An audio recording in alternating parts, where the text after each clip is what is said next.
Essays in Criticism. Matthew Arnold, the 24th of December 1822 to the 15th of April 1888, was an English poet and cultural critic who worked as an inspector of schools. He was the son of Thomas Arnold, the celebrated headmaster of Rugby School, and brother to both Tom Arnold, literary professor, and William Delafield Arnold, novelist and colonial administrator. Matthew Arnold has been characterized as a sage writer, a type of writer who chastises and instructs the reader on contemporary social issues. He was also an inspector of schools for 35 years, and supported the concept of state-regulated secondary education. Arnold almost ceased to write verse when he was 45, though not without having already produced some of the choicest poetry in the English language. Before that he had developed his theories of literary criticism in his Essays in Criticism.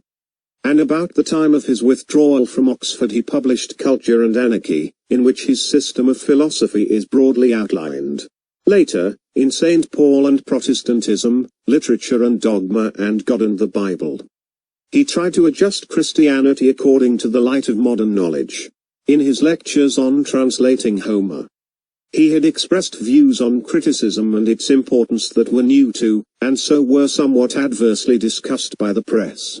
Whereupon, in 1865, with a militant joy, he re-entered the fray and defined the province of criticism in the first of a series of Essays in Criticism, showing the narrowness of the British conception.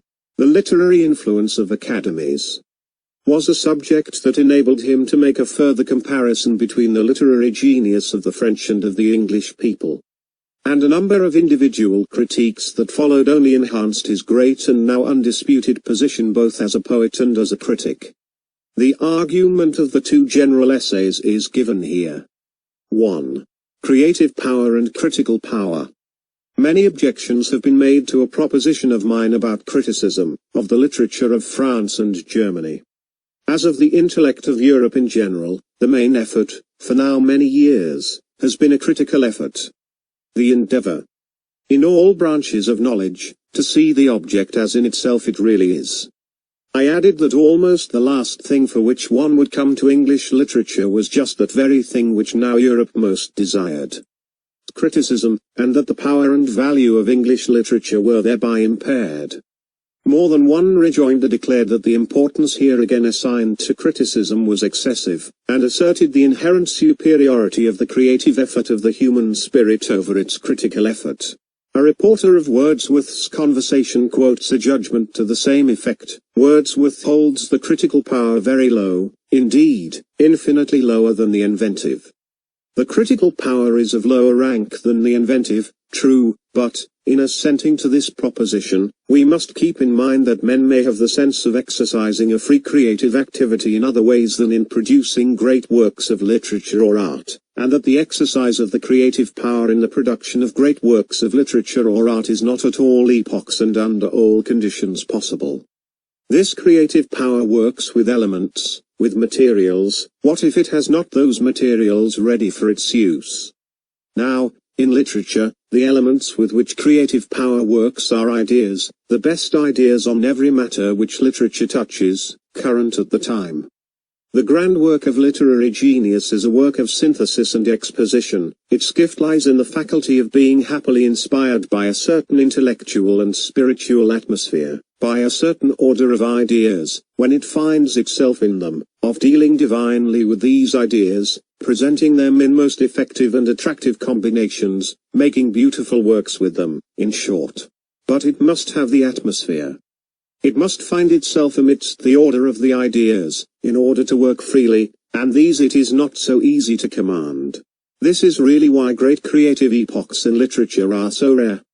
Because, for the creation of a masterwork of literature two powers must concur, the power of the man and the power of the moment, and the man is not enough without the moment. The creative power has for its happy exercise appointed elements, and those elements are not in its control. Nay, they are more within the control of the critical power. It is the business of the critical power in all branches of knowledge to see the object as in itself it really is. Thus it tends at last to make an intellectual situation of which the creative power can avail itself. It tends to establish an order of ideas.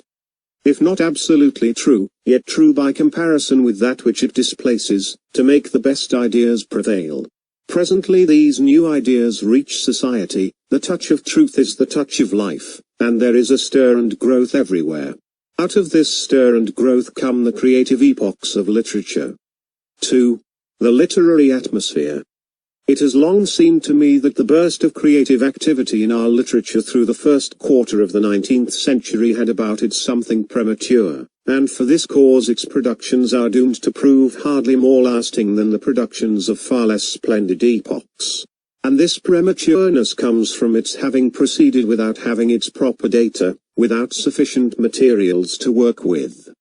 In other words, the English poetry of the first quarter of the 19th century, with plenty of energy, plenty of creative force, did not know enough.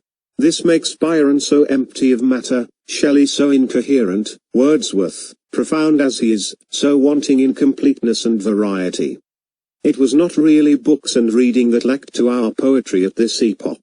Shelley had plenty of reading, Coleridge had immense reading, Pindar and Sophocles had not many books, Shakespeare was no deep reader.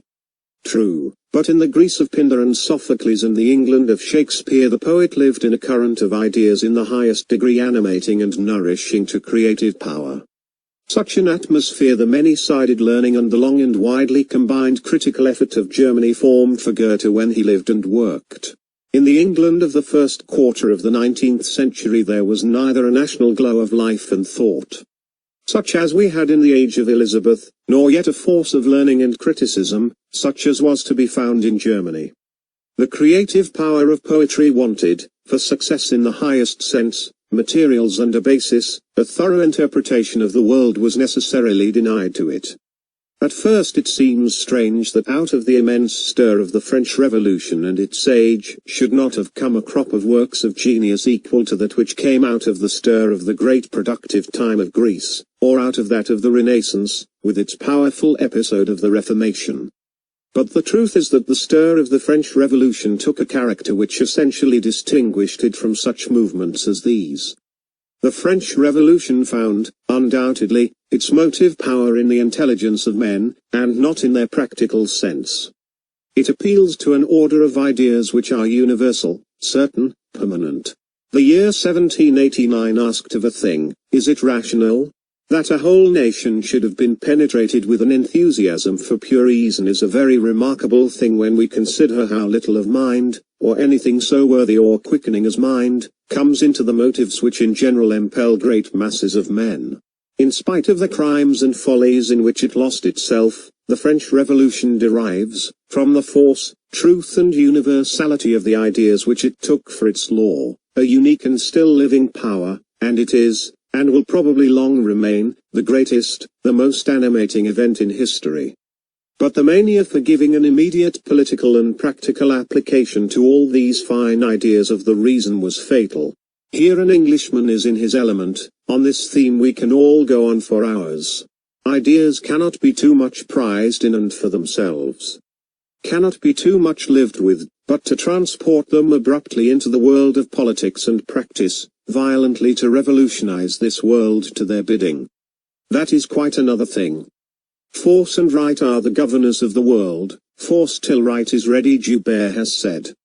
The grand error of the French Revolution was that it set at naught the second great half of that maxim, force till right is ready. And, rushing furiously into the political sphere, created in opposition to itself what I may call an epoch of concentration. The great force of that epoch of concentration was England, and the great voice of that epoch of concentration was Burke. I will not deny that his writings are often disfigured by the violence and passion of the moment, and that in some directions Burke's view was bounded and his observations therefore at fault, but for those who can make the needful corrections what distinguishes these writings is their profound, permanent, fruitful, philosophical truth. They contain the true philosophy of an epoch of concentration. Now, an epoch of expansion seems to be opening in this country. In spite of the absorbing and brutalizing influence of our passionate material progress. This progress is likely to lead in the end to an apparition of intellectual life. It is of the last importance that English criticism should discern what rule it ought to take, to avail itself of the field now opening to it. That rule may be summed up in one word: disinterestedness. 3. The virtue of detachment. How is criticism to show disinterestedness? By keeping aloof from practice, by resolutely following the law of its own nature, which is to be a free play of the mind on all subjects which it touches. Its business is simply to know the best that is known and thought in the world, and by making this known to create a current of fresh and true ideas. What is at present the bane of criticism in this country? It is that our organs of criticism are organs of men and parties having practical ends to serve, and with them those practical ends are the first thing, and the play of the mind the second. So much play of mind as is compatible with the prosecution of these practical ends is all that is wanted. An organ like the Revue des Deux Mondes, existing as just an organ for a free play of mind, we have not, but we have the Edinburgh Review, existing as an organ of the old Whigs, and for as much play of mind as may suit its being that, we have the Quarterly Review, existing as an organ of the Tories, and for as much play of mind as may suit its being that, we have the British Quarterly Review, existing as an organ of the political dissenters, and for as much play of mind as may suit its being that, we have the Times, existing as an organ of the common, satisfied, well-to-do Englishmen, and for as much play of mind as may suit its being that, and so on through all the various fractions, political and religious, of our society. Every fraction has, as such, its organ of criticism. But the notion of combining all fractions in the common pleasure of a free, disinterested play of mind meets with no favor. Yet no other criticism will ever attain any real authority, or make any real way towards its end, the creating of a current of true and fresh ideas. It will be said that, by embracing in this manner the Indian virtue of detachment, criticism condemns itself to a slow and obscure work, but it is the only proper work of criticism. Whoever sets himself to see things as they are will find himself one of a very small circle. But it is only by this small circle resolutely doing its work that adequate ideas will ever get current at all. For the practical man is not apt for fine distinctions, and yet in these distinctions truth and the highest culture greatly find their account.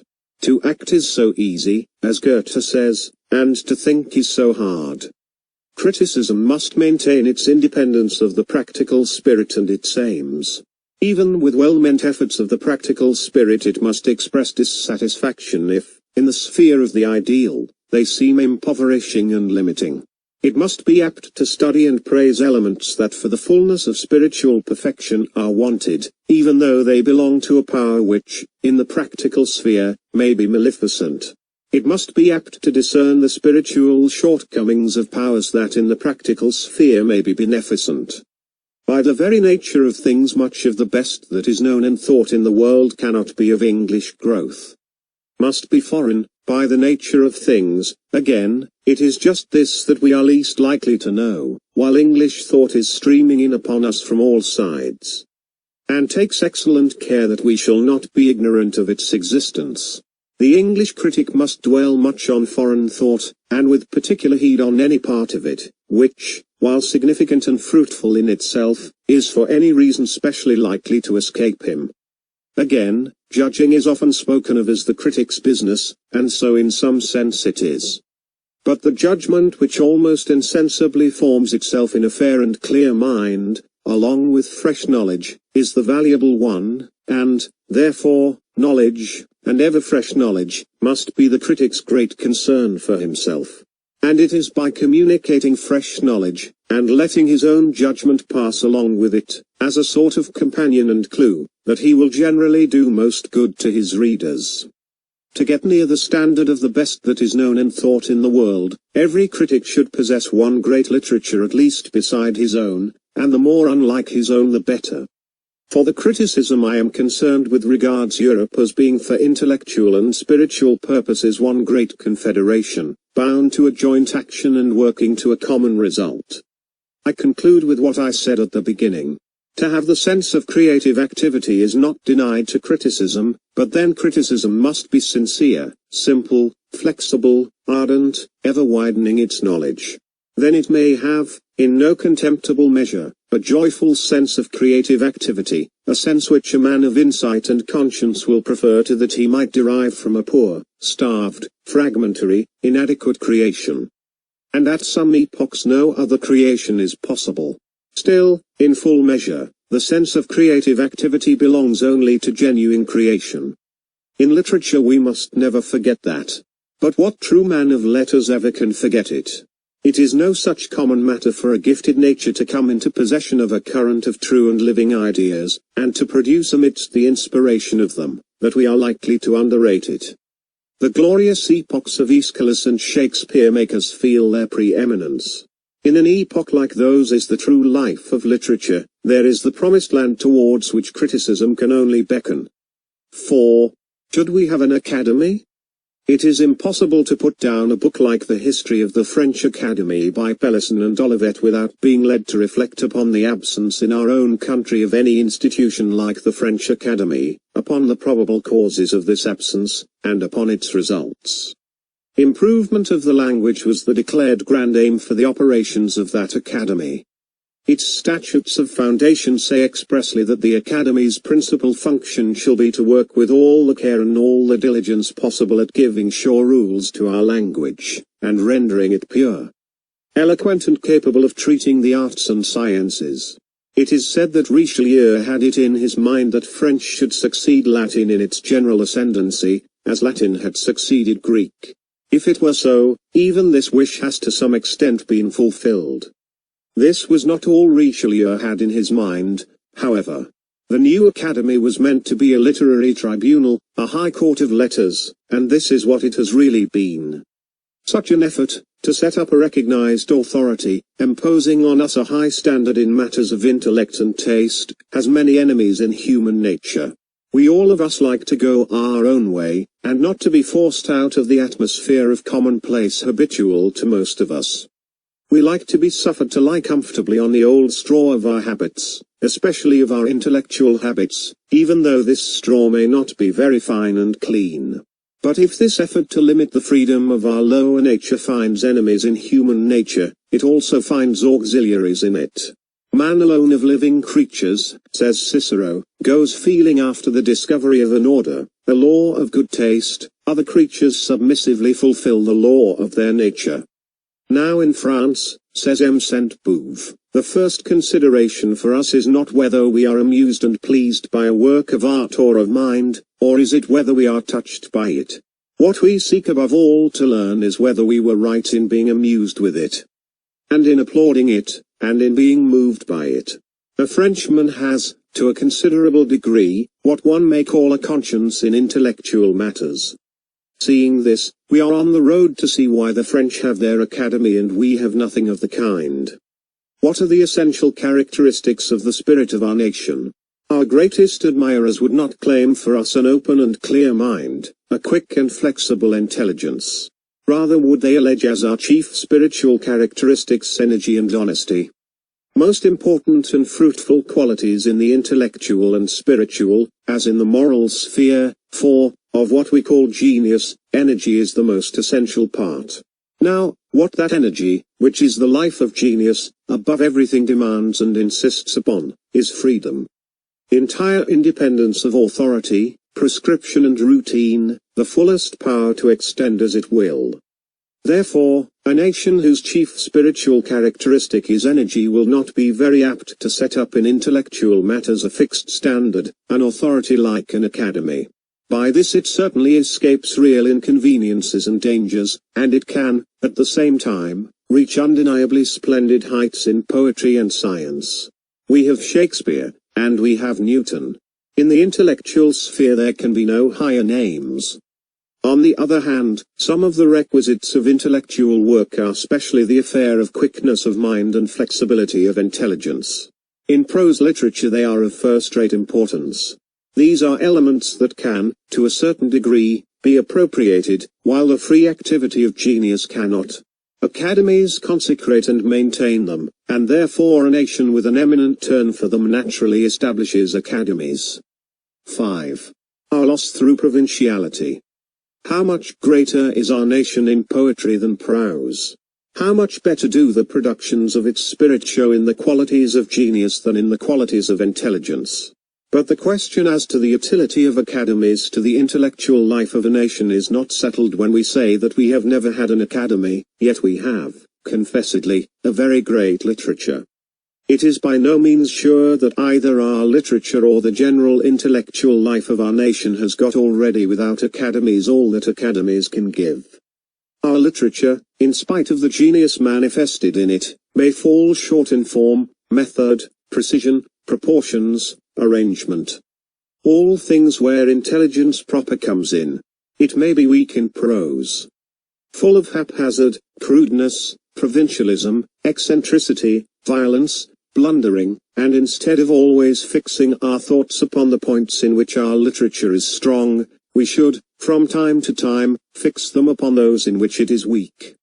In France, the Academy serves as a sort of centre and rallying point to educated opinion, and gives it a force which it has not got here. In the bulk of the intellectual work of a nation which has no centre, no intellectual metropolis like an academy, there is observable a note of provinciality. Great powers of mind will make a man think profoundly, but not even great powers of mind will keep his taste and style perfectly sound and sure if he is left too much to himself with no sovereign organ of opinion near him. Even men like Jeremy Taylor and Burke suffer here. Theirs is too often extravagant prose. Prose too much suffered to indulge its caprices, prose at too great a distance from the centre of good taste, prose with the note of provinciality. Asiatic prose, somewhat barbarously rich and overloaded. The note of provinciality in Addison is to be found in the commonplace of his ideas, though his style is classical.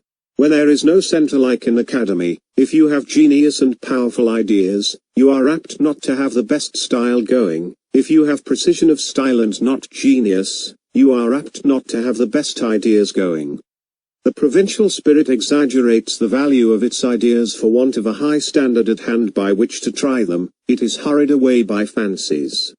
It likes and dislikes too passionately, too exclusively, its admiration weeps hysterical tears, and its disapprobation foams at the mouth. So we get the eruptive and aggressive manner in literature, not having the lucidity of a large and centrally placed intelligence. The provincial spirit has not its graciousness, it does not persuade, it makes war, it has not urbanity, the tone of the city, of the centre, the tone that always aims at a spiritual and intellectual effect. It loves hard-hitting rather than persuading. The newspaper, with its party spirit, its resolute avoidance of shades and distinctions, is its true literature. In England there needs a miracle of genius like Shakespeare to produce balance of mind, and a miracle of intellectual delicacy like Dr. Newman's to produce urbanity of style. The reader will ask for some practical conclusion about the establishment of an academy in this country, and perhaps I shall hardly give him the one he expects. Nations have their own modes of acting, and these modes are not easily changed. They are even consecrated when great things have been done in them. When a literature has produced a Shakespeare and a Milton, when it has even produced a Barrow and a Burke, it cannot well abandon its traditions. It can hardly begin at this late time of day with an institution like the French Academy. An academy quite like the French Academy, a sovereign organ of the highest literary opinion, a recognized authority in matters of intellectual tone and taste, we shall hardly have, and perhaps ought not to wish to have. But then every one amongst us with any turn for literature at all will do well to remember to what shortcomings and excesses, which such an academy tends to correct, we are liable, and the more liable, of course, for not having it. He will do well constantly to try himself in respect of these, steadily to widen his culture, and severely to check in himself the provincial spirit. 6. Some illustrative criticisms. To try and approach truth on one side after another, not to strive or cry, not to persist in pressing forward on any one side with violence and self-will. It is only thus that mortals may hope to gain any vision of the mysterious goddess whom we shall never see except in outline. The grand power of poetry is the power of dealing with things so as to awaken in us a wonderfully full, new and intimate sense of them and of our relation with them, so that we feel ourselves to be in contact with the essential nature of those objects, to have their secret, and be in harmony with them, and this feeling calms and satisfies us as no other can. Maurice de Guérin manifested this magical power of poetry in singular eminence. His passion for perfection disdained all poetical work that was not perfectly adequate and felicitous. His sister Eugénie de Guérin has the same characteristic quality. Distinction. Of this quality the world is impatient, it chafes against it, rails at it, insults it, hates it, but ends by receiving its influence and by undergoing its law. This quality at last inexorably corrects the world's blunders, and fixes the world's ideals. Heine claimed that he was a brave soldier in the war of the liberation of humanity. That was his significance. He was, if not preeminently a brave, yet a brilliant soldier in the war of liberation of humanity. He was not an adequate interpreter of the modern world, but only a brilliant soldier. Born in 1754, and dying in 1824, Joseph Joubert chose to hide his life. But he was a man of extraordinary ardor in the search for truth and of extraordinary fineness in the perception of it. He was one of those wonderful lovers of light who, when they have an idea to put forth, brood long over it first, and wait patiently till it shines. End of the topic. Thank you. Thank you.